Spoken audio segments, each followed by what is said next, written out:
আজকে করব 15 নম্বর school, Krishnanagar government girls high school. দেখো, প্রথমে বলেছি একে এগুলো সঠিক উত্তর নির্বাচন করতে হবে। মুখ্য জোয়ারের মূল কারণ চাঁদের আকর্ষণ। 2 জলবিদ্যুৎ কেন্দ্র আছে ভুটানের ঝালংয়ে। 3 বিশ্ব বয়স্ক অবমাননা প্রতিরোধ দিবস 15 জুন। 4 জেনারেটর ডিজেলের শক্তিতে চলে। 5 বিশালক্ষীর আমবাগানে 2000টি আম গাছ আছে। এবার 2 আছে শূন্যস্থান।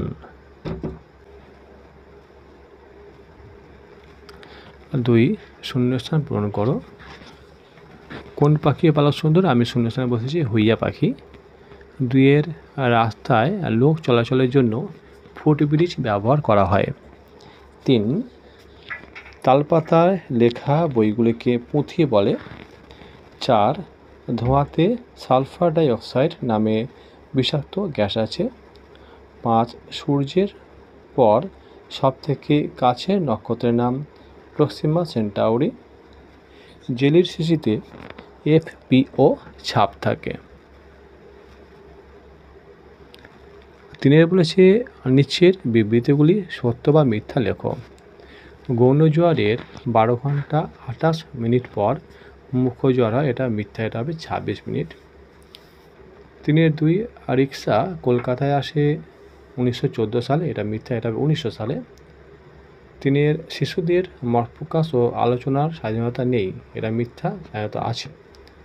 4 হচ্ছে মঙ্গল গ্রহে সুমেকার লিপি নামে ধূমকেতু আছড়ে পড়েছিল, এটাও মিথ্যা, এটা হবে বৃহস্পতি গ্রহে। নিচের এক কথায় উত্তর দাও। এক একটা স্টিমারে কোন ইঞ্জিন লাগানো থাকে? উত্তর হচ্ছে ডিজেল ইঞ্জিন।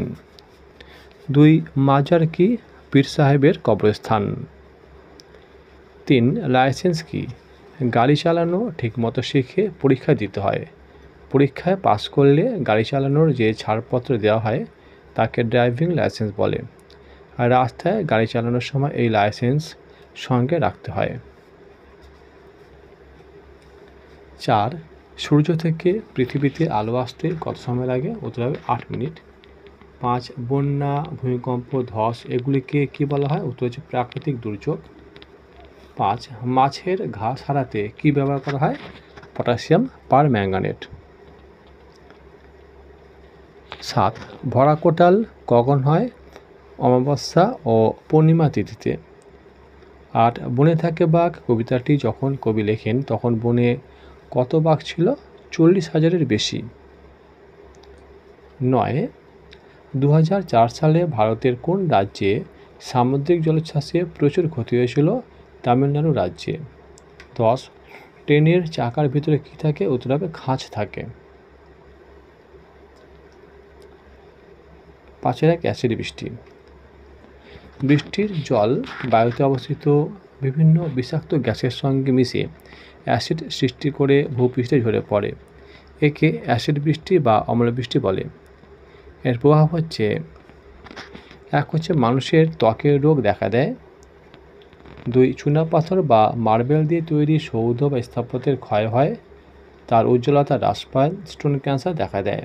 3 গাছের পাতা কালো হয়ে যায় যার ফলে সালোক সংশ্লেষ ব্যাহত হয়। 4 মাটির উর্বরতা হ্রাস পায়। আর 5 পুকুর হ্রদের জল আম্লিক হয়ে জলজ প্রাণী মারা যায়। 5 2 অপ্রচলিত শক্তি কাকে বলে? উদাহরণ দাও। শক্তি উৎপাদনের ক্ষেত্রে যেসব উৎসগুলো বহুকাল ধরে প্রচলিত নেই এবং বর্তমানে অল্প পরিমাণে ব্যবহৃত হয় তাদের অপ্রচলিত বা অচিরাচরিত শক্তি বলে, যেমন সৌরশক্তি, বায়ুশক্তি প্রভৃতি। 5 3 সমাজভিত্তিক বন কাকে বলে? কোনো অঞ্চলে অব্যবহৃত, পতিত ও অনুর্বর জমিতে যখন সামাজিক কল্যাণের উদ্দেশ্যে গাছ লাগানো হয় তখন তাকে সমাজভিত্তিক বন বলা হয়। সমাজে মানুষের উন্নতি সাধনের করা হওয়ায় একে সমাজভিত্তিক বন বলা হয়। এবার 4টা জীবাশ্ম জ্বালানি বলতে কি বোঝায়? উদ্ভিদ ও প্রাণীর দেহাবশেষ শিলাস্তরের মধ্যে চাপা পড়ে ভূগর্ভের তাপ ও চাপে পরিবর্তিত হলে তাকে জীবাশ্ম বলে। এই জীবাশ্ম সৃষ্টির সময় জীব দেহাবশেষ অভ্যন্তরের চাপ ও তাপে এবং রাসায়নিক বিক্রিয়ায় পরিবর্তিত হয়ে যখন জ্বালানি খনিজে পরিণত হয় তখন তাকে জীবাশ্ম জ্বালানি বলে, যেমন কয়লা, খনিজ তেল, প্রাকৃতিক গ্যাস প্রভৃতি। সামাজিক পরিবেশ কীভাবে সুস্থ হবে?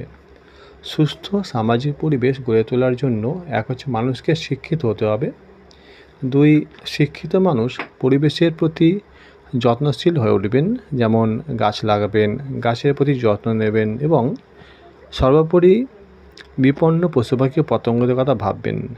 3 চারপাশের জল এবং অন্যান্য প্রাকৃতিক সম্পদ নষ্ট করবেন না। 4 মানুষজন মিলেমিশে একে অপরের পাশে থাকলে সুস্থ সামাজিক পরিবেশ গড়ে উঠবে।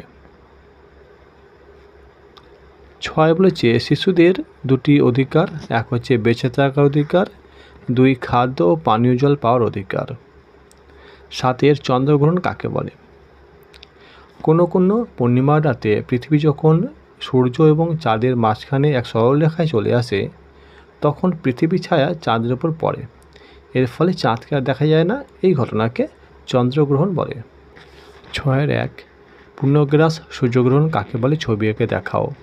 পৃথিবী, চাঁদ ও সূর্য একই সরলরেখায় অবস্থান করলে পৃথিবীর যে স্থান থেকে সূর্যকে একেবারেই দেখা যাবে না সেই অবস্থানকে পূর্ণগ্রাস সূর্যগ্রহণ বলে। আমি ছবি দেখাচ্ছি, এই ছবিটার দ্বারা আমরা বুঝতে পারছি এটা হচ্ছে পূর্ণগ্রাস সূর্যগ্রহণ, মানে যে অংশে ছায়া পড়ছে পৃথিবী সেই অংশ থেকে সূর্যকে একেবারেই দেখা যাবে না। 6.2 জলচক্র কাকে বলে? চিহ্নের সাহায্যে ছবি এঁকে দেখাও। সূর্যের তাপে পুকুর, নদী, সমুদ্রের জল বাষ্প হয়ে উপরে উঠে যায়, উপরে উঠে ঠান্ডা হয়ে মেঘে পরিণত হয়, মেঘ থেকে বৃষ্টিরূপে জল পুকুর, নদী, সমুদ্রে ফিরে আসে। আবার সূর্যের তাপে পাহাড়ের মাথায় সঞ্চিত বরফ গলে জল এবং পরে বাষ্প হয়ে উপরে উঠে যায়। এভাবে জল কখনো মেঘ, কখনো বৃষ্টি, আবার কখনো বরফরূপে আকাশ আর পৃথিবীর মধ্যে ক্রমাগত ঘুরে চলেছে, একে জলচক্র বলে। আমি ছবিটা দেখিয়ে দিচ্ছি, এই ছবিটা এঁকে নিতে হবে। ওকে,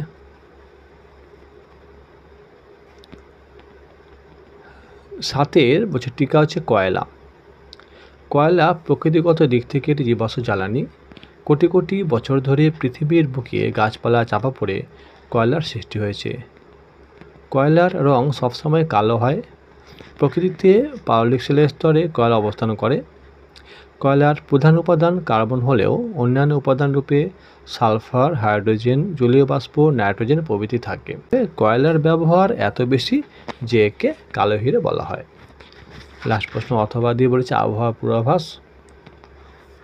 কোনো স্থানের আবহাওয়া সংক্রান্ত বিভিন্ন অবস্থা যেমন ঝড়, বৃষ্টি, ঠান্ডা, গরম, হাওয়ার গতিবেগ, বায়ুর চাপ, আর্দ্রতা প্রভৃতি সম্পর্কে আগাম তথ্য সরবরাহকে আবহাওয়ার পূর্বাভাস বলে। তো এই গেল আছে 15 নম্বর স্কুল। পরের ভিডিও আমি 16 নম্বর স্কুল করে দেবো। ওকে।